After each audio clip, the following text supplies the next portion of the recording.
Hello, everyone. I'm Cheryl Patton. I'm a former co-chair of the International Pollution Elimination Network and currently director of the Commonweal Biomonitoring Resource Center. I'm your Bonjour à facilitator. tous et bienvenue à ce webinaire organisé par l'IPEN en collaboration avec d'autres organisations.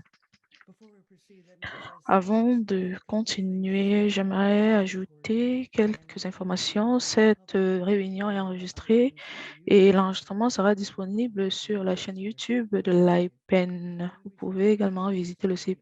Les interprétations sont disponibles en arabe, français, russe et espagnol. Vous pouvez cliquer sur le bouton d'interprétation en bas de votre écran pour choisir la langue qui vous convient. Nous aurons une session de questions et réponses à la fin de ce webinaire suite à toutes les présentations. Alors, veuillez saisir vos questions à tout moment dans l'espace réservé aux questions et réponses. Et on va pouvoir y répondre après les présentations. Alors, plusieurs déchets plastiques se retrouvent dans nos organismes et ce webinaire va nous permettre de parler de la raison pour laquelle nous devrions nous intéresser à la question des déchets plastiques et chercher à résoudre ce problème, éliminer ces plastiques. Alors, nous avons des présentateurs aujourd'hui. Nous avons Justine Boucher du Food Packaging Forum. Il est directeur des opérations. Who will discuss their Auteur new work. scientifique et analyste de données. Il va nous présenter quelques recherches qui concernent les Plastics. déchets plastiques dans les emballages. Nous avons également Jody Flore, professeur de biosciences comparatives dans une université aux Food États-Unis. Nous avons également l'INSEE. Nous sommes encore avec Jody Flores. Et nous allons voir avec elle les problèmes de santé que peuvent causer les déchets plastiques dans le corps humain. Nous aurons également Vito Bosante, un conseiller technique et en politique de l'IPEN. Alors, tout de suite, nous allons voir les personnes du Food Packaging Forum. Alors, vous avez la parole. Bonjour à tous, j'espère que vous m'écoutez très bien. Alors, merci Sarah pour cette belle présentation que vous avez faite de moi et de mes collègues aujourd'hui. Nous voulons présenter les résultats de notre recherche. Je pense que nous sommes tous d'accord sur le fait que nous devons sauver les emballages alimentaires et pour les sauver, il faudrait déjà savoir quels produits chimiques se retrouvent dans ces emballages. Alors, en 2020, nous avons développé une base de données que nous avons appelée FCC Database. Alors, il s'agissait de voir quels sont les produits chimiques contenus dans les emballages qui sont utilisés partout dans le monde. Les recherches pendant ces dernières années ont montré qu'il existe de nombreux produits chimiques qui sont de manière non intentionnelle présents dans les produits que nous utilisons. Ce n'est pas clair quels sont les produits chimiques qui sont contenus, ce qui rend la situation davantage complexe. Alors, nous voyons qu'il est difficile de pouvoir suivre la chaîne d'approvisionnement. Alors, c'est ce que ma collègue et moi, nous souhaitons présenter aujourd'hui. Nous allons présenter les résultats d'une étude que nous venons de terminer.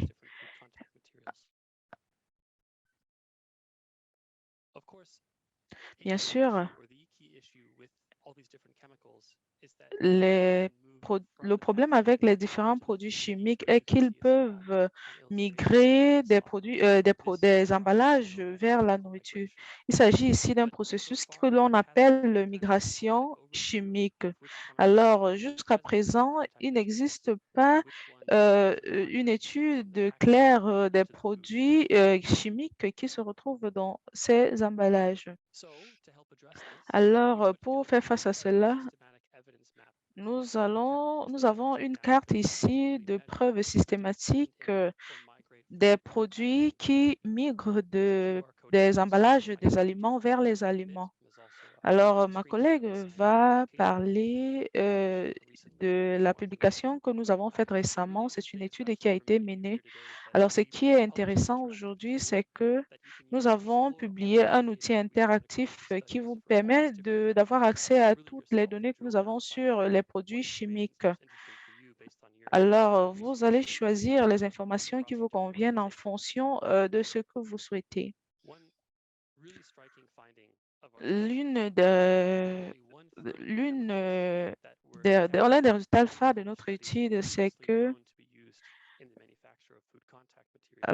c'est que les produits chimiques qui sont ici sont des produits qui étaient utilisés avant dans la fabrication des emballages. Alors, 1868 FCC ont été étudiés dans le cadre de cette étude. Et vous voyez ici, nous avons 1013 FCC dans le cadre jaune. Alors, selon la base de données, on peut constater que certains de ces produits ne sont pas intentionnels. Alors, plusieurs produits chimiques ont été trouvés alors qu'on espérait ou on ne pensait même pas les trouver. Alors, pour mieux parler de la nouvelle base de données et vous donner quelques explications, je vais donner la parole à ma collègue qui a travaillé dans le cadre d'études. Donc, je lui donne la parole.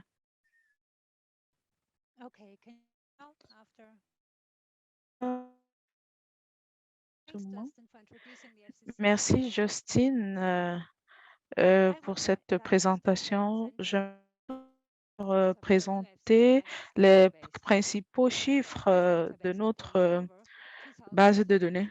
Dans notre base de données, nous avons plus de 22 000 entrées dans les entrées de la base de données. Alors, c'est ça ce que nous avons. D'accord. Ces entrées de la base de données décrivent les résultats et tout ce que nous disons. Nous avons plus de 2801 FCC qui ont été identifiés comme étant des produits en contact avec les aliments. Nous sommes basés sur 1010 études et rapports scientifiques. Alors, pour rendre l'information accessible à tous, nous avons développé un outil interactif gratuit sur lequel vous pouvez avoir des...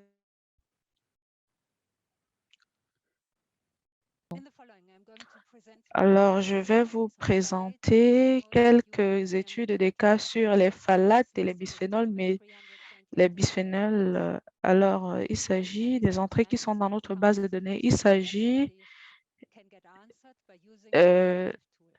des exemples auxquels vous pouvez avoir accès en utilisant l'outil interactif. Alors, nous avons étudié les polymères tels que les PVC. Les bisphénols sont plus utilisés. Ils se retrouvent dans les silicones et autres. L'UV328 est utilisé pour fabriquer les emballages alimentaires. Ce qui est important ici, c'est que les informations que je vais partager ici viennent de l'outil interactif. Alors, vous pouvez faire la même chose pour obtenir des informations sur chaque produit chimique.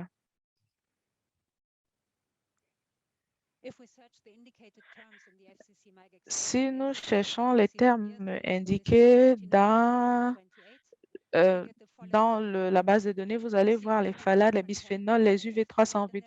Vous voyez 51 phtalates et nous avons également eu 30 bisphénols.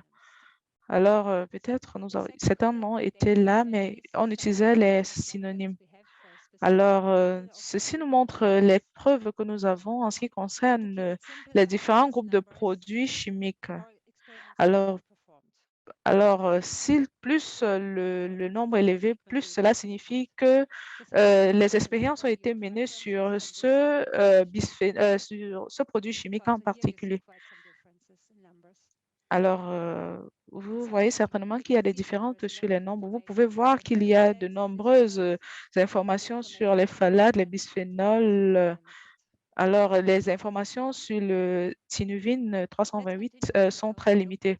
Nous allons continuer en regardant les 10 phthalates qui ont les nombres plus élevés dans notre base de données. Ces principaux groupes de produits chimiques appartiennent aux phthalates. Les chiffres nous montrent ils ont été étudiés plusieurs fois, des centaines de fois dans le cadre d'études différentes. Par exemple, nous pouvons, si nous nous concentrons, si nous nous concentrons seulement sur les emballages alimentaires en plastique, alors nous allons voir les informations contenues dans ce graphique. Alors, nous avons ici les entrées de la base de données, mais aussi les différents changements au fil du temps. En ce qui concerne les références, nous avons les différentes années où les études ont été menées et publiées. Nous avons sélectionné le DBP car c'est un produit qui se retrouve, qui est très souvent présent dans les emballages alimentaires. Alors, nous voyons des études ici jusqu'en 2015. Nous avons des études qui ont été menées auparavant et qui décrivent la présence de ces éléments. Ceci est particulièrement intéressant puisqu'il existe de nombreuses bases légales sur lesquelles se basent les entreprises pour mettre des phtalates dans de nombreux produits. Mais les phtalates ont été détectés dans les produits alimentaires et les emballages des produits alimentaires. Pour comprendre les détails derrière ces informations, alors je vous prie de regarder les références soulignées qui vous présentent les méthodes, les concentrations et autres. Alors, nous allons au cas suivant. Si vous vous souvenez, nous avions 30 produits chimiques différents qui contenaient des bisphénols. Nous voyons le top 5 des bisphénols. Ce n'est pas surprenant de voir que le BPE a le nombre le plus élevé, le BPA a le nombre le plus élevé. Le suivant, c'est le BPF. Nous avons également le badge, le bisphénol A diéther. Il s'agit d'un constituant utilisé dans la fabrication de certains matériaux. Ici, vous pouvez avoir un regard plus profond de l'utilisation du bisphénol. La partie bleue montre que le bisphénol a été détecté. La partie jaune montre que ça a été détecté, mais ce n'a pas été détecté. Alors, nous avons près de 70% ici. Au niveau de la détection des BPA, contrairement à cela, pour les trois substituts du BPE, BPF, BPS et BPAF, nous avons des pourcentages différents. Nous ne savons pas quelle est la raison. Peut-être c'est le faible niveau de migration, peut-être ce qui se passe au niveau des polymères, les substituts qui ont été utilisés, peut-être les substituts ont été utilisés, raison pour laquelle nous n'avons pas suffisamment d'informations. Alors, nous n'avons, oui. Alors, les derniers chiffres sur les BPS, ceci nous montre que Les bisphénols se retrouvent dans les matériaux en contact avec les aliments. Nous n'allons pas beaucoup parler de ça. Nous avons les données relatives à 5 groupes, les matériaux, les multimatériaux, le métal, ainsi que les FCM. Pour le BPA, nous avons trouvé cela en grande quantité dans le plastique, suivi par les métaux, et ce qui n'est pas surprenant. Alors, la plupart de ces produits se retrouvent dans les revêtements, comme nous l'avons dit avant. Alors, nous venons au dernier exemple, qui est le tinuvin UV328.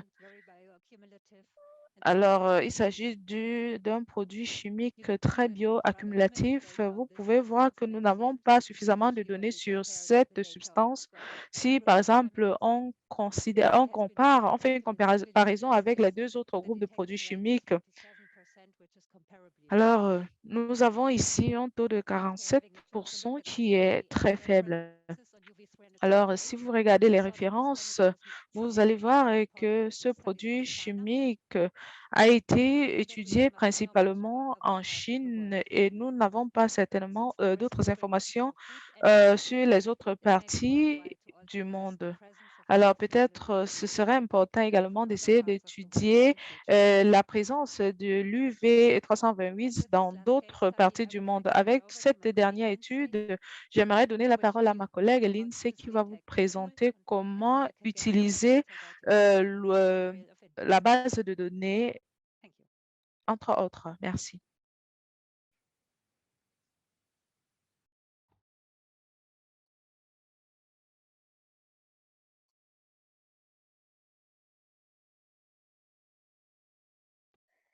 All right. Hello, everyone.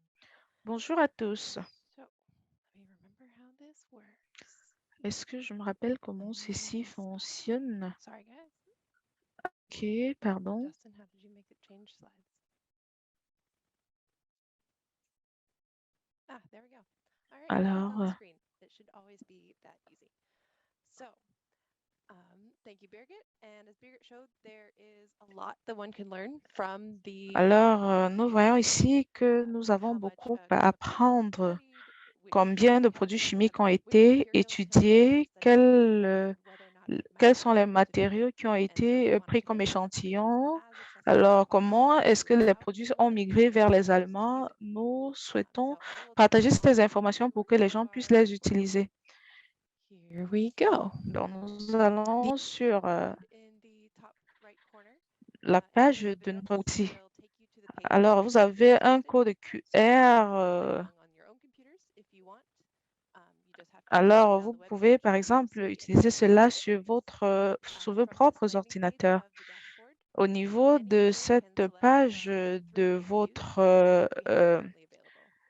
au The niveau de first cette page view d'accueil, on the vous left avez la possibilité includes all d'utiliser of the materials à la in gauche, the vous avez tous database. les produits chimiques et The les second view matériaux dans in the lesquels middle ils leads to a page ils with se only the trouvent. information Au on milieu de la plastic, page, nous avons toutes les and the informations second disponibles sur le button on site. the right Enfin, leads nous to avons le the bouton à references that droite we reviewed qui nous through the présente database. les So références we will que nous avons take a look utilisées at dans le each cadre de page cette now. étude. Alors, nous allons This regarder is the chaque overview page of the full maintenant. dataset.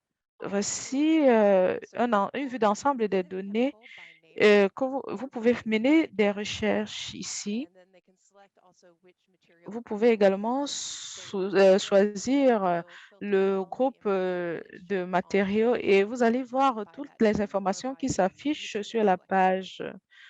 Then all the graphs listed in the Alors, tables sur tous les down here graphiques, on the vous bottom voyez la liste des are the produits chemical was chimiques detected, en bas. the Vous exact voyez les experiment, produits chimiques qui ont été and détectés, whether the material l'expérience qui a was été single use menée. or repeat use. Alors, The graph is l'utilisation, sorted est-ce qu'elle était on unique? one Est-ce qu'il graph, s'agissait des and then produits à usage that unique ou bien des produits relevant qui sont utilisés à information plusieurs in the other reprises? graphs. Ici, vous avez So, de for nombreuses example, informations. this Par is exemple, the same image nous or the avons same par view, exemple ici la now même highlighted image, with the mais cette chemicals that fois-ci, were detected nous by avons migrating. mis à jour, disons, nous avons souligné toutes les informations nécessaires This par rapport à button un would produit lead you to the déterminé. plastics page, Alors, which we actually only le released bouton yesterday. en This jaune is va vous as you permettre saw, d'accéder it à la contains all the page same sur le modules. plastique. However, the Alors, plastic nous page avons separates toutes the les product informations data sur le into all the plastique. types of plastic that have been Alors, il est question ici de tous les types de plastique. C'est pour cela que nous avons plusieurs groupes, enfin un groupe pour tous ces termes. Alors, nous avons 1975 produits chimiques qui ont été détectés dans les produits.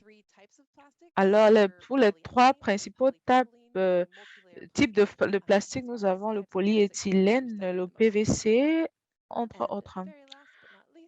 Enfin, nous avons voulu nous assurer que tout le monde ait accès à notre étude, peut-être pour poser des questions. Alors, nous avons ici des références, cette page de références qui vous présente toutes les études que nous avons, sur lesquelles nous nous sommes basés. Nous souhaitons également être le plus utile possible. Nous avons également une page, un tableau de bord qui nous présente des informations sur le PFAS. Alors, nous pouvons avoir des informations sur cette application spécifique, comment les produits chimiques ont été utilisés. Nous sommes encore en train de développer les manières de partager ces informations. Alors, si vous avez des idées ou quelque chose à nous dire ou des choses que vous souhaitez savoir, alors c'est mon travail. Et si vous me posez la question, vous serez en train de m'aider.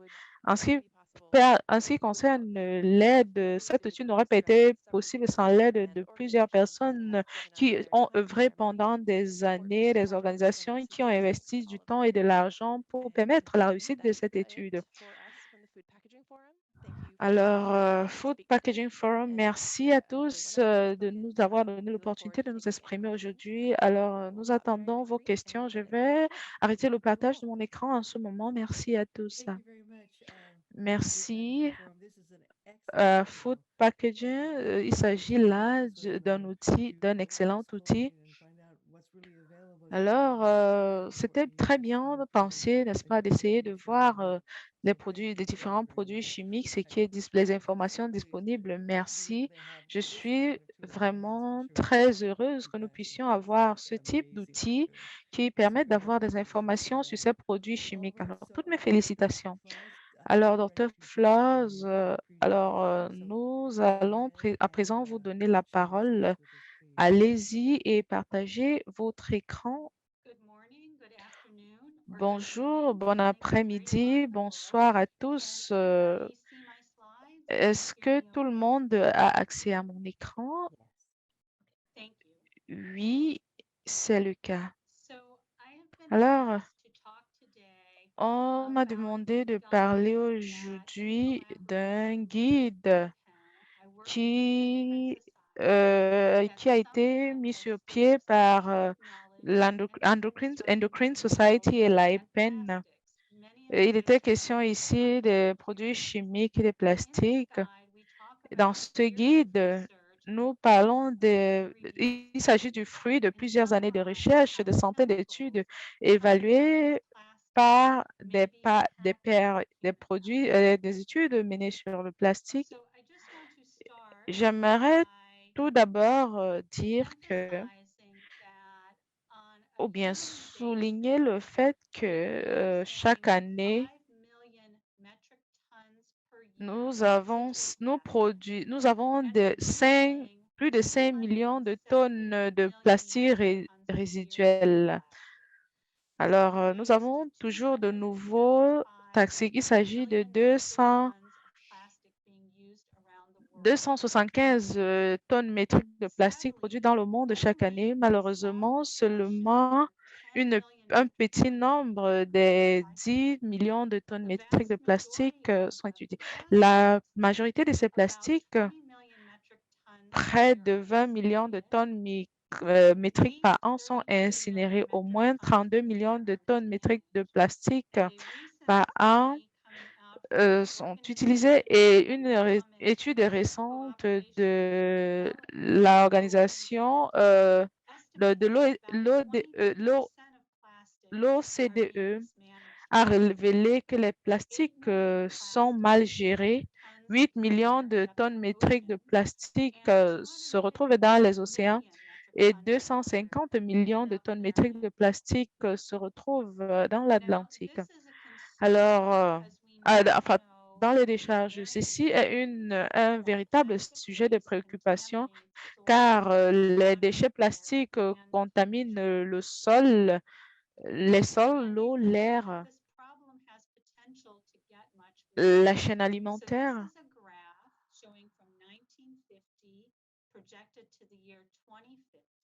Alors, nous avons les données ici, là, à partir de 1950 et qui sont projetées jusqu'en 2050.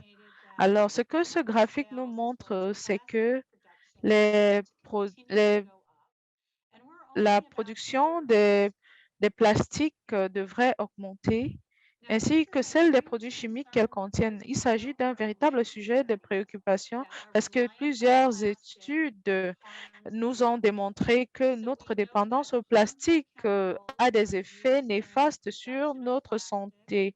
Alors, les produits chimiques nocifs sont utilisés lors de la production du plastique ou comme additifs dans les produits en plastique. Nous savons que plusieurs produits chimiques produits dans les substances chimiques présentes dans le plastique sont perturbatrices du système endocrinien et ceci contamine les aliments et produit des effets néfastes sur notre environnement et sur les hormones de notre corps. Alors, ces perturbateurs endocriniens bloquent, imitent ou interfèrent de toute autre manière avec les hormones du corps. Alors, les EDC menacent les populations vulnérables et c'est un sujet qui nous préoccupe énormément. Alors, les EDC présentent le plus grand risque à tous les moments du cycle de vie. Les mères et leurs bébés pendant leur fœtus pendant la grossesse, les jeunes enfants, la puberté. Les études récentes suggèrent que la population âgée pourrait également souffrir des effets de ces produits plastiques. L'autre problème, c'est que les EDC peuvent avoir des impacts sur plusieurs générations. Alors, nous devons considérer pas seulement ce à quoi papa et maman sont exposés, mais également ce à quoi les grands-parents, les arrière-grands-parents sont exposés. Les EDC sont liés aux troubles génétiques et ceci peut avoir des effets sur plusieurs générations. Alors, plusieurs études scientifiques nous ont montré que ces produits chimiques perturbateurs du système endocrinien sont liés aux problèmes liés à la reproduction, au cancer, au diabète, à l'obésité et à d'autres troubles neurologiques. Alors, ces produits ont été liés à des cas de cancer du sein, cancer de la prostate, diabète, obésité, asthme, cancer de la prostate, cancer des testicules ou bien le TDAH. Alors, dans quelques minutes, j'aimerais parler des produits chimiques spécifiques dans le plastique et je vais vous dire ce que nous savons à leur sujet. Alors, je vais commencer avec le bisphénol A, qui est très souvent abrégé comme BPA. Il s'agit d'un produit chimique présent dans les contenants réutilisables des aliments, les revêtements des boîtes alimentaires, les équipements médicaux et sportifs, les verres de lunettes, les reçus en papier thermique, les conduites d'eau en plastique. Les études récentes de l'Autorité européenne de la sécurité alimentaire montrent que le BPA se trouve dans les produits en polyéthylène, les bouteilles, notamment les bouteilles en polyéthylène. Et les plastiques les produits chimiques ont été identifiés dans les contenants en plastique sont au niveau de la limite autorisée. Alors, le bisphénol BPA se retrouve dans les emballages alimentaires, mais nous savons également qu'il existe de nombreux substituts dont les fabricants utilisent les produits chimiques tels que le bisphénol F, ainsi que d'autres types bisphénol S, ainsi que d'autres substituts. Ici, nous allons voir les différences. Nous voyons que les différents substituts sont similaires au BPA. Plusieurs études nous ont montré que les BPA, les troubles ont des effets sur le comportement, peuvent conduire à l'anxiété, la dépression, l'hyperactivité, l'inattention, ainsi que d'autres problèmes. Le BPA affecte également la santé reproductive, réduit la fertilité et cause des dysfonctionnements sexuels chez les hommes. Le BPA est également considéré comme cancérigène. Il est associé au cancer du sein, cancer de la prostate, des ovaires et de l'endomètre. L'autre produit chimique présent dans les emballages alimentaires et qui est un perturbateur endocrinien connu, ce sont les phtalates. Alors, ce produit chimique se retrouve dans le plastique et pour favoriser la flexibilité et réduire la fragilité des plastiques, sont utilisés dans les produits en PVC, les produits de soins personnels, les charges dans les médicaments et les compléments alimentaires. Ils sont également enfants ainsi que les tubes médicaux. Alors, les phthalates ont des effets néfastes sur la santé humaine car ils réduisent les niveaux de testostérone et d'estrogène chez les adultes et chez les enfants. Ils sont également toxiques pour les fonctions reproductives. Alors, ils bloquent l'action des hormones thyroïdiennes. Alors, ces produits, les phthalates affectent le système reproductif.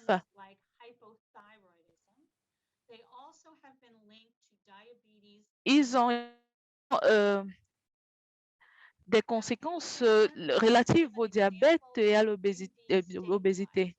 Un autre exemple, stabilisateurs UV. Ils sont ajoutés aux produits pour les protéger des dommages causés par les rayons UV nocifs. Ils peuvent également empêcher la décoloration des produits, inhiber la corrosion et minimiser le brouillard. Le problème ici, c'est que les stabilisateurs d'UV ne changent pas dans le produit. Que ce soit au niveau de la production ou l'utilisation, ils se libèrent, se retrouvent dans l'environnement, dans de l'eau, dans les rivières et dans l'organisme humain. Alors, ces produits chimiques sont présents dans les plastiques. Ils sont également contenus dans les matériaux de construction et autres biens de consommation. L'un de ces produits chimiques, en particulier, c'est l'UV8. Alors, il est persistant dans l'environnement et son ajout a été proposé à la Convention de Stockholm. Ce produit chimique a été mesuré dans l'organisme des animaux sauvages et des humains, particulièrement dans le lait maternel. Nous savons que ce produit chimique est un anti-androgène dans les cellules. Ce produit chimique est également anti-récepteur d'estrogène et bloque les cellules. Nous avons très peu d'informations sur les impacts de ce produit chimique. Toutefois, les preuves que nous voyons dans ces études suggèrent que ce produit chimique est un perturbateur du système endocrinien et pourrait avoir des effets sur la santé. Alors, j'aimerais terminer ma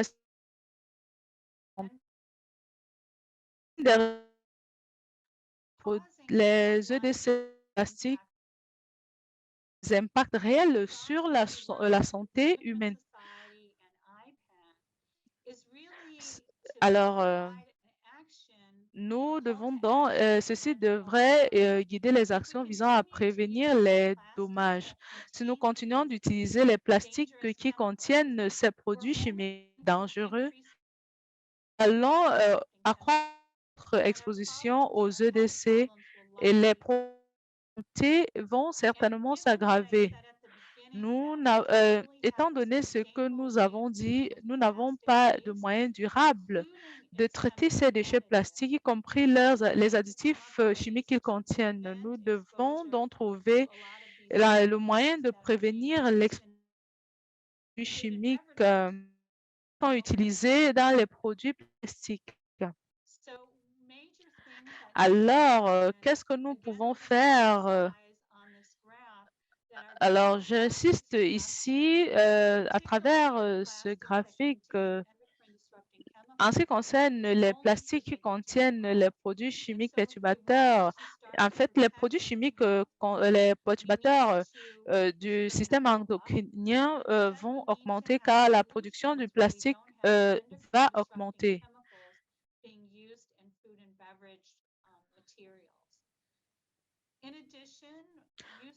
De plus, l'utilisation des sources combustibles fossiles et nous devons nous assurer que les bioplastiques ne contiennent pas les additifs dangereux qui constituent un problème de santé. Au niveau national, les gouvernements doivent mettre sur pied des politiques qui permettent de protéger l'environnement et la population. Sur la base des recherches et des politiques, alors nous pouvons interdire l'utilisation de ces produits chimiques dans les plastiques, surtout ceux qui sont utilisés dans les emballages des boissons. Les gens ont le droit de savoir quels sont les produits chimiques utilisés dans les plastiques. Alors, nous devons avoir plus de transparence dans l'utilisation des produits chimiques. Nous devons également faire en sorte que les producteurs soient responsables. Nous devons également avoir des solutions basées sur le marché.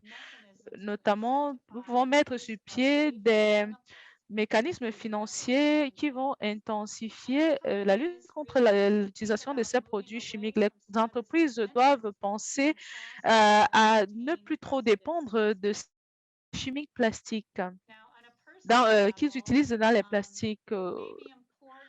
Il pourrait également être important au niveau international que les différents acteurs et décideurs à tous les niveaux puissent travailler de concert. Alors, l'éducation des consommateurs ferait qu'ils soient au courant des différents types de perturbateurs endocriniens se trouvent dans les produits et utiliser ces informations pourrait être importante. Alors, lorsque nous avons les différents ustensiles, les consommateurs pourraient savoir quels produits ils contiennent.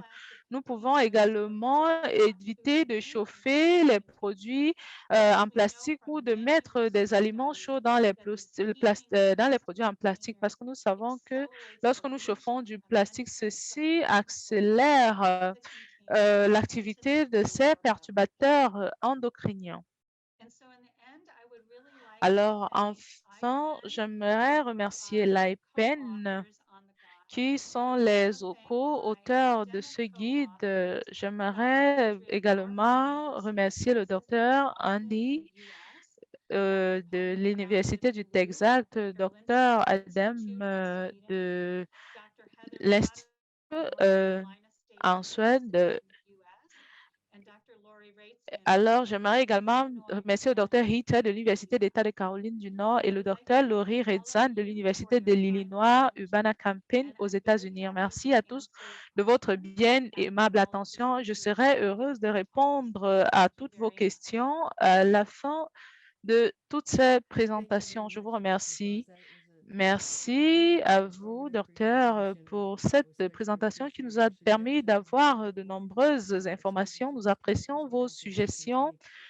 Alors, nous voyons ici des mesures, nous avons vu à travers votre présentation des mesures qui peuvent être prises au niveau personnel, au niveau du gouvernement, au niveau international.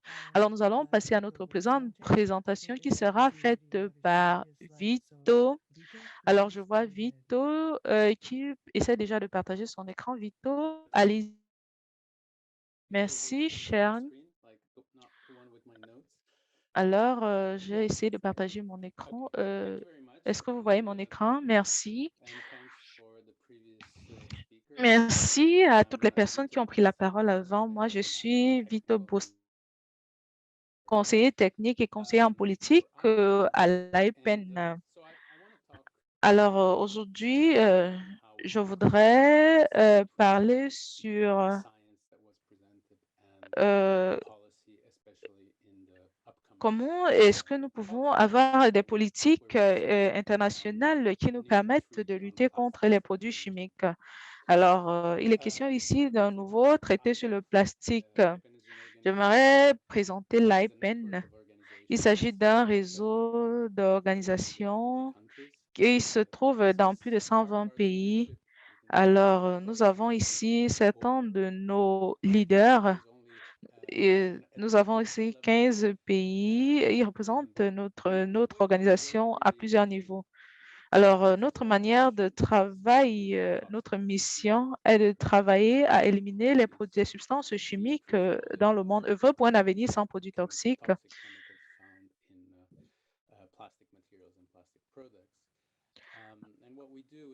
Alors, ce que nous faisons, c'est essayer de travailler au niveau, faire en sorte que les préoccupations que nous avons au niveau national se retrouvent au niveau international. Alors, ici, je vais vous présenter un exemple d'une étude qui a été menée récemment dans 23 pays. Dans ces pays, nous avons essayé de voir comment est-ce que les produits chimiques sont transportés avant de de se retrouver dans les produits. Alors, nous avons essayé de voir plusieurs types de produits. Alors, nous avions par exemple les bisphénols A. Les précédents orateurs ont parlé, par exemple, des UV 328 et autres produits chimiques. Mais lors de notre étude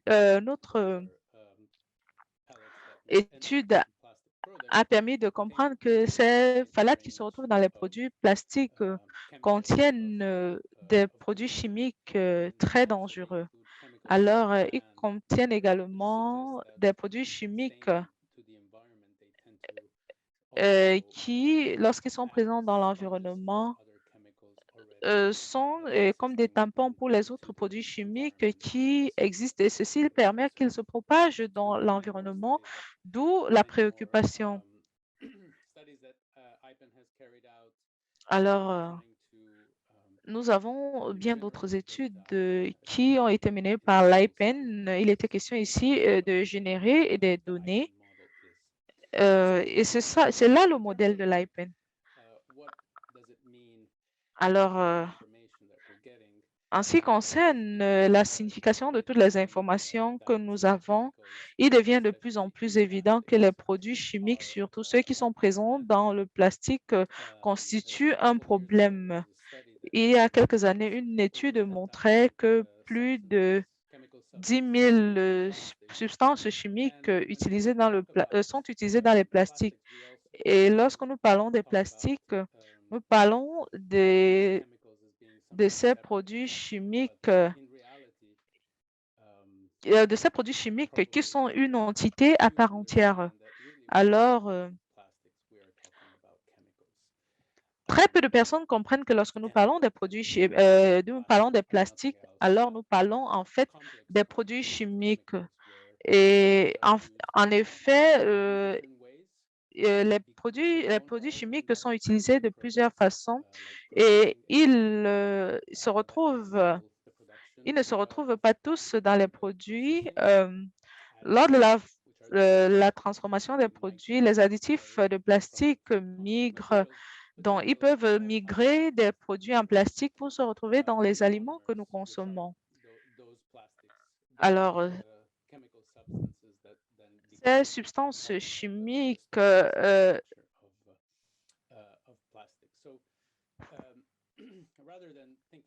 alors, au lieu de parler des produits chimiques comme quelque chose de différent, il est important de parler des plastiques comme un ensemble de produits chimiques. Et sans ces produits chimiques, alors l'on ne peut pas parler de plastique. Est-ce que les plastiques ne peuvent pas exister sans ces produits chimiques? Alors, Dr. Floss nous l'a dit, nous avons les bioplastiques qui ne sont pas fabriqués à base des combustibles fossiles. Alors, comme l'a souligné le Dr. Floss, les bioplastiques contiennent également des produits chimiques parfois toxiques qui sont dérivés des combustibles fossiles. Du point de vue légal, il est important de voir que nous avons par exemple ici 3 définitions du plastique que nous avons trouvées. Ici, il s'agit de l'Union européenne, des États-Unis et du Canada. Certaines de ces définitions permettent de voir que les produits chimiques sont l'ingrédient de base présent dans le plastique. Mais les définitions ne montrent pas toujours que ces plastiques, nous avons différents types de plastiques. Alors, nous avons différents types de polymères et des centaines de milliers de combinaisons des polymères et de produits chimiques. Alors, la plupart des législations se concentrent sur la forme du plastique ou sur le fait que les matériaux sont un polymère, mais pas nécessairement sur le plastique. Alors, à présent, je vais continuer de parler de comment la réglementation en fait, sur le type de réglementation que nous avons au niveau international en ce qui concerne ces produits chimiques. Alors, comme nous l'avons déjà dit, la Convention de Stockholm prend en considération certains de ces produits chimiques. OK, nous avons par exemple l'UV 328 qui devrait être, qui est en cours d'étude pour être inscrit à la liste des produits chimiques dangereux de la Convention de Stockholm. Il ne s'agit pas d'une manière systématique de voir le plastique. Le problème, c'est que l'industrie des produits chimiques et même des plastiques ont déjà substituts qui sont similaires à ces produits. Par exemple, nous pouvons interdire le bisphénol A. Alors, lorsque le bisphénol A a été interdit dans certains pays, nous avons eu 2 substituts. La Convention de Bâle parle des produits chimiques de manière limitée dans les déchets. Alors, l'accord a eu un potentiel, en fait, des possibilités limitées de changer la situation. Nous avons alors le traité sur le plastique qui est en cours des négociations. Alors, il s'agit de l'une des résolutions de l'Assemblée de l'UNEA qui a eu lieu en mars 2022. Alors, les discussions ont commencé en vue de la signature d'un traité sur le plastique. En tant qu'IPEN, nous espérons que le traité se concentre sur plus que les déchets. Ce que nous savons au sujet du traité, c'est qu'il sera juridiquement contraignant. Alors, ce qui est important ici, l'objectif, c'est production durable, la production et la consommation durable. Et nous, il y a également un intérêt pour la connaissance scientifique, car cela change au fil du temps le nombre de produits chimiques, notamment, ainsi que les emballages. Alors, puisque nous ne savons pas quel sera le contenu du traité, alors nous savons quand même ce qui est nécessaire, ce qui devrait se retrouver dans le traité. Alors, l'on devrait se concentrer sur les matériaux plastiques et au lieu des produits plastiques. Bien évidemment, les scientifiques, les chercheurs le demandent depuis. Il faudrait réduire la quantité de plastique produite pour pouvoir contrôler ce phénomène. Alors, les produits chimiques en eux-mêmes, est-ce qu'ils sont pris en considération dans cette résolution? Alors, devrait avoir une façon particulière de parler des produits chimiques. J'aimerais parler de ceci. Le traité va essayer de voir tous les types de pollution plastique. Le deuxième élément, c'est que il faudrait une approche basée sur le cycle de vie. Il faut regarder les effets négatifs du plastique le long du cycle de vie, la production, l'utilisation et même la fin de vie, la phase d'extraction du produit chimique, ainsi que les combustibles fossiles. De manière plus précise, vous voyez que nous avons des milliers de produits chimiques qui sont présents dans les produits en plastique. Alors, le traité, nous devrions faire en sorte que le plastique soit moins toxique et ceci est un élément très important dans le cadre de la lutte contre le plastique.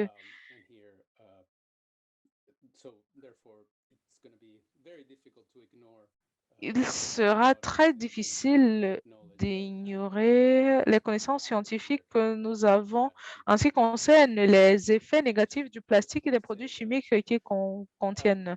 Enfin, j'aimerais juste dire que nous avons des éléments que nous devons avoir dans le traité sur le plastique. Nous avons trois principes. Alors, nous devons, par exemple, voir les produits plastiques. Nous devons comprendre les plastiques en tant que carbone et produits chimiques, s'attaquer aux effets nocifs sur la santé et les substances chimiques contenues dans les plastiques. Alors, nous devons étudier les produits chimiques qui ont des effets négatifs sur notre santé. Si vous voulez, nous devons reconnaître que les produits chimiques toxiques rendent les plastiques incompatibles avec une économie circulaire. Enfin, je peux vous dire que l'IPN a mené de nombreuses études sur les produits chimiques récemment. Vous pouvez les consulter. Donc, je vous remercie de votre bien aimable attention. Merci. Merci, Vito. Alors, nous allons passer à une phase brève des questions et réponses. Alors, comment est-ce que les gens qui sont présents à cette réunion peuvent agir? Est-ce que vous avez des actions au niveau local, au niveau international? Comment est-ce qu'on peut s'engager à lutter contre les produits chimiques? Merci. Alors, le fait que nous ayons décidé de négocier un traité sur une courte période montre qu'il y a de plus en plus de préoccupations sur les effets de ces produits chimiques sur la santé. Alors, au niveau local, nous allons continuer les engagements au niveau des communautés locales, au niveau des communautés régionales, nationales, ainsi que pour les organisations qui travaillent au niveau international. Elles doivent continuer de mettre la pression sur les décideurs politiques. Alors, nous ne devons pas seulement nous concentrer sur les déchets, mais nous devons également voir l'impact que ces produits plastiques ont sur la santé et tous ces effets qui sont parfois méconnus. Alors, les études comme celle qui nous a été présentée en début de ce webinaire montrent ces effets que les produits chimiques peuvent avoir sur la santé. Ce devrait davantage préoccuper tous ces acteurs. Merci d'avoir donné une réponse à ces questions. Alors, est-ce qu'un traité sur le plastique sera juridiquement contraignant?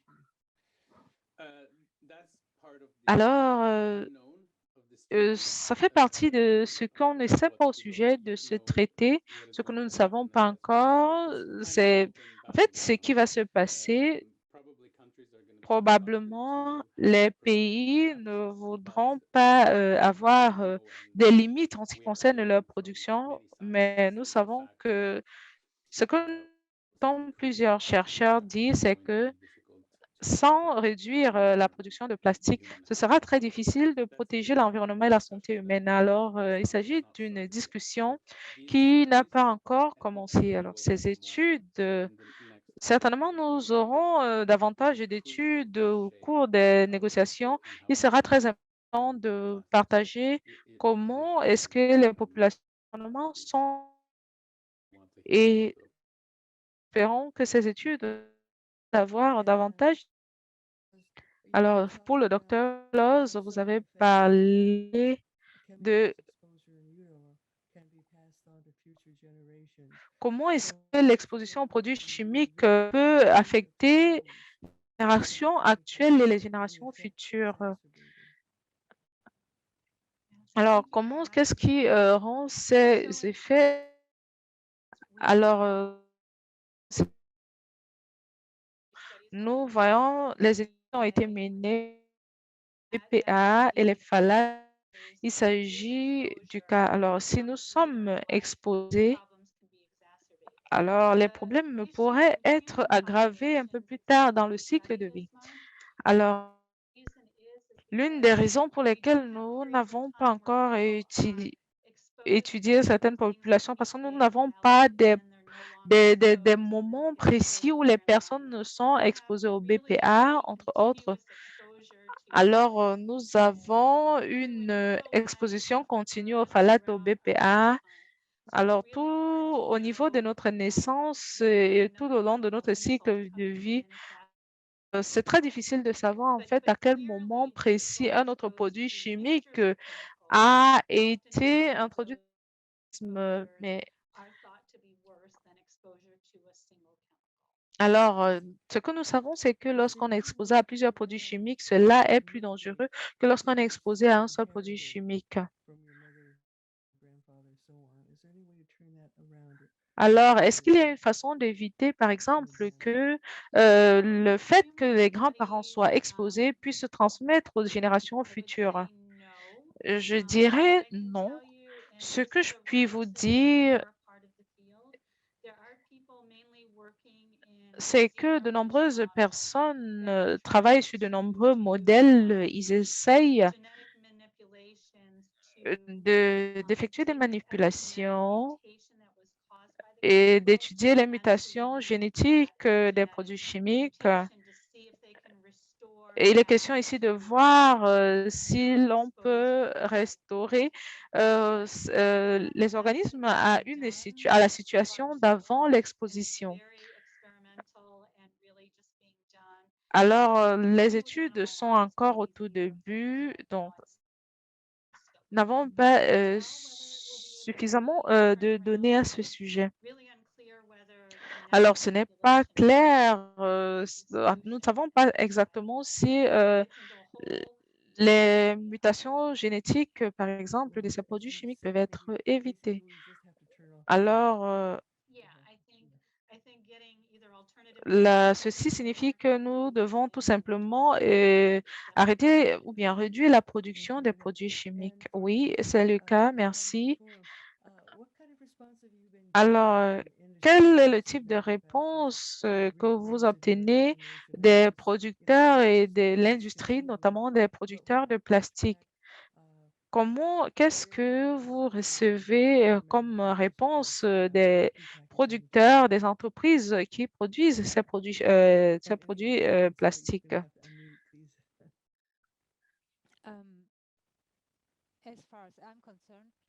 En ce qui me concerne, je n'ai pas vraiment eu des réponses. J'ai soumis la présentation en début du mois de mai avant la publication et nous étions très intéressés de notre côté. Nous souhaitions que tout le monde ait accès à la ressource. Dans la base de données, dans la base de données, tout le monde qui travaille sur les produits chimiques et sur les plastiques devrait pouvoir trouver son compte. Alors, j'espère que ceci peut permettre de rendre les emballages alimentaires plus sains. Alors, si on peut utiliser, par exemple, ces connaissances pour sensibiliser.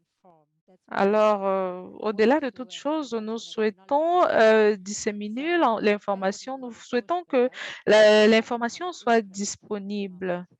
Alors, nous n'avons rien de plus pour le moment. Alors, comment est-ce que vous avez l'intention de mieux communiquer sur les résultats de votre étude? Quelles sont les étapes suivantes? Qu'est-ce que vous avez prévu de faire pour la suite dans ce cadre? Alors, nous avons deux questions en une. Quelles sont les perspectives d'avenir?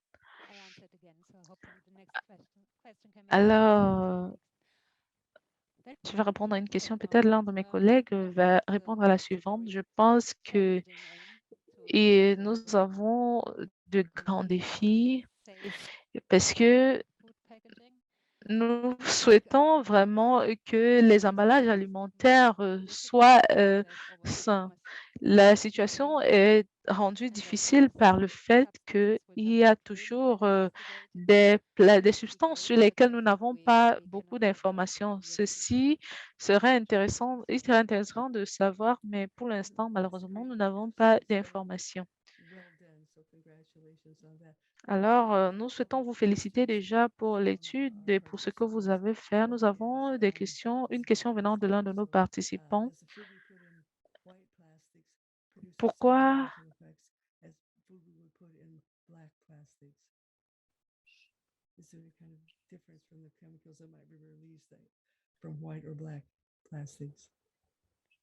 I saw that I saw that Jody made a nice response to that written. Maybe some users saw it, but Ok, je crois que j'ai vu cette question. Je pense que tous les produits chimiques, tous les plastiques contiennent différents types de produits chimiques, de différents types de mélanges. Alors, il n'est pas souvent très clair quel type de produit chimique se retrouve dans les emballages. Alors, nous avons des niveaux élevés de contamination.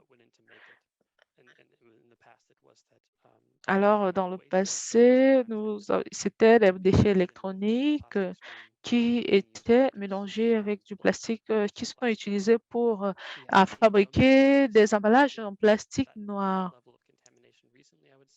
Récemment, je dirais, comme Joy l'a dit, Jody l'a dit,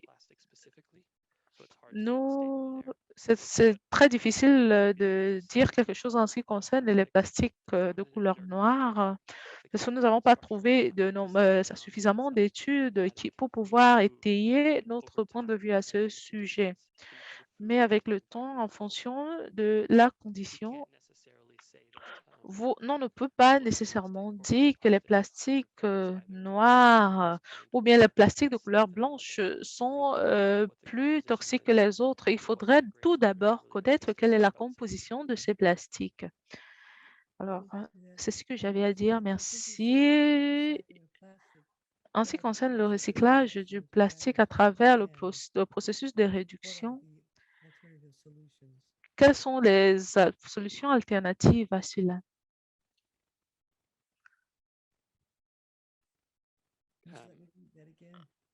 No, I guess the follow-up question would be, I'm not sure that this has come across. Who is planning to ban? So mechanical recycling is meant? Shredding plastic down into granules to then be repressed together? That's mechanical recycling of plastic. Alors, not- nous avons par exemple une méthode, je ne sais pas si j'ai bien compris la question. Est-ce que vous parlez I'm not sure I've euh, heard anything about d'une, mechanical recycling in that way being banned. So d'un recyclage mécanique du exactly what plastique? Je ne suis pas you're sûre referring to or d'avoir what déjà is. entendu quelque chose de pareil. Étant donné que vous avez parlé des technologies et autres, notamment qui peuvent être utilisées pour les déchets plastiques, l'incinération et autres. Est-ce qu'il y a autre chose à dire? Non. J'essaie juste de comprendre cette question, mais alors, mais ce qui est de plus en plus dit, c'est que le recyclage, notamment des matériaux en contact avec les aliments, ce que nous avons de plus en plus, c'est qu'il existe plusieurs types de produits chimiques et certains d'entre eux sont non intentionnels. Donc, le recyclage constitue un autre risque, c'est un autre défi et nous essayons de tester différents types de produits qui contiennent des retardateurs de flammes bromés. Les résultats montrent qu'il n'existe aucun contrôle sur ce qui arrive lors du recyclage des matériaux plastiques qui peuvent se retrouver n'importe où. Et ceci pourrait certainement être dangereux pour la santé humaine. Alors, nous avons un problème en ce qui concerne le recyclage des produits plastiques qui contiennent ces produits chimiques. Alors, c'est certainement la raison pour laquelle ces produits chimiques peuvent être éliminés tout simplement du plastique. Alors, parce que si nous ne les avons pas hors du plastique, ce sera difficile d'avoir un recyclage qui ne soit pas toxique. Alors, nous savons déjà même que les entreprises utilisent les méthodes de substitution. Ils utilisent des substituts de ces produits chimiques.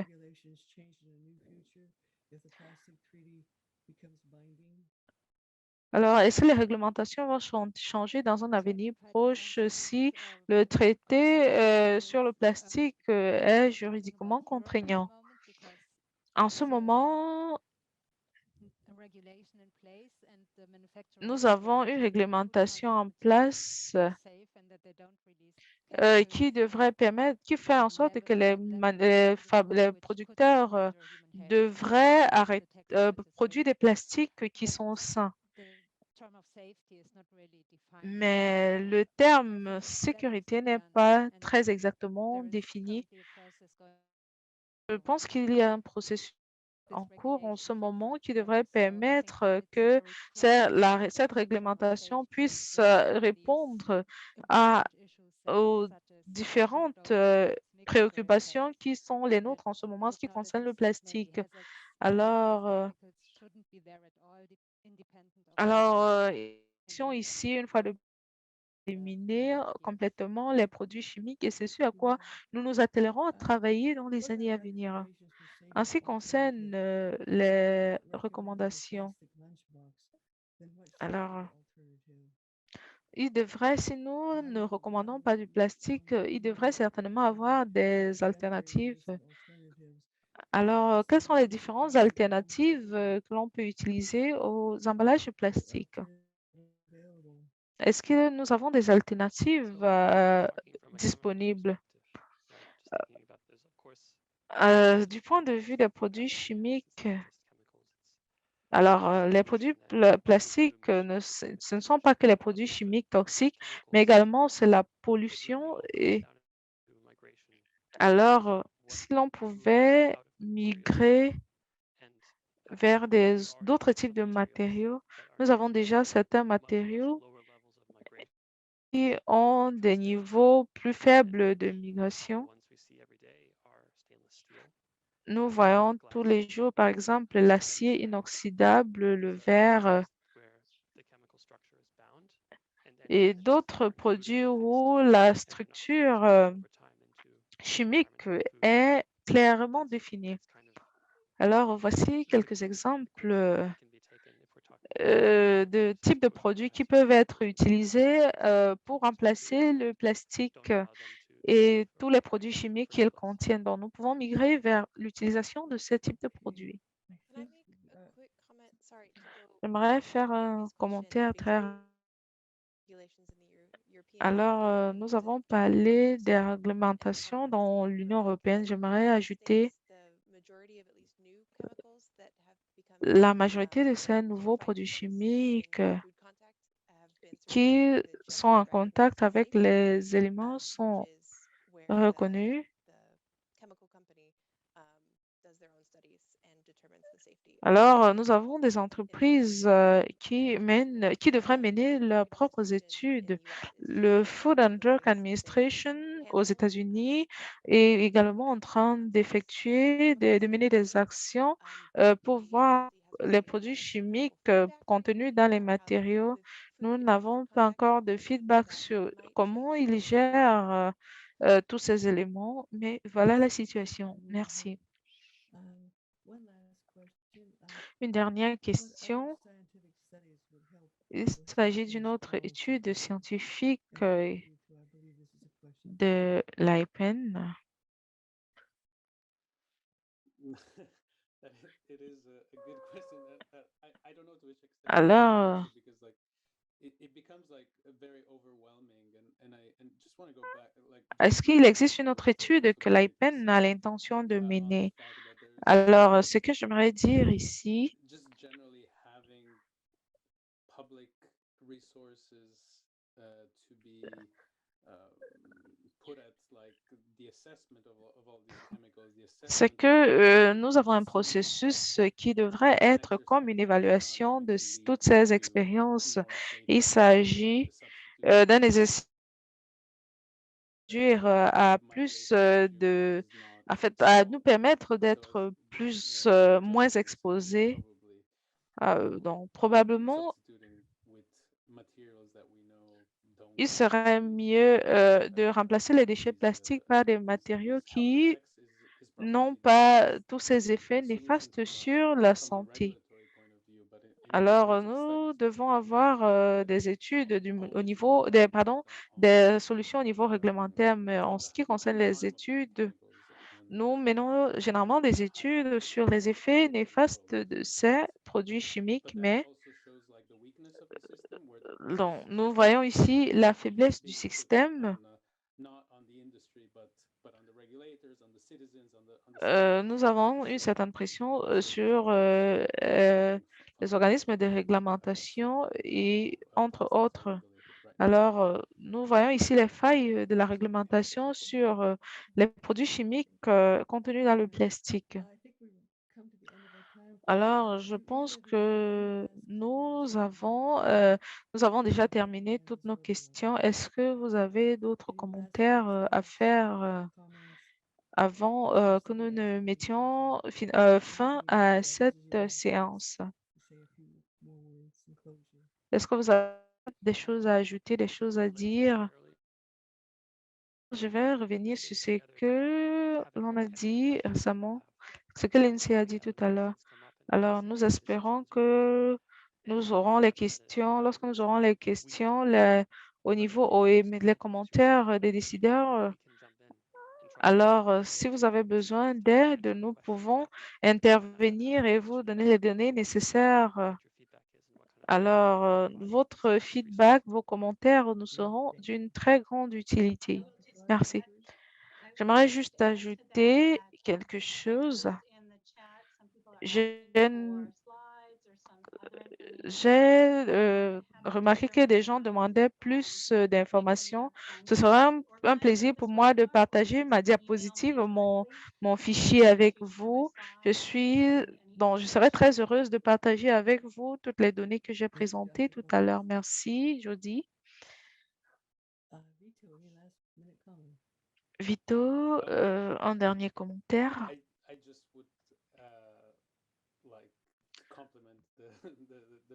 the research team that put together Alors, this j'aimerais juste dire les et la recherche parce que les résultats vont certainement être très utiles. Il s'agit d'une première étape qui nous permet de comprendre les différents produits chimiques et de comprendre que la réglementation sur ces produits chimiques, pour l'élimination de ces produits chimiques, est d'une importance capitale.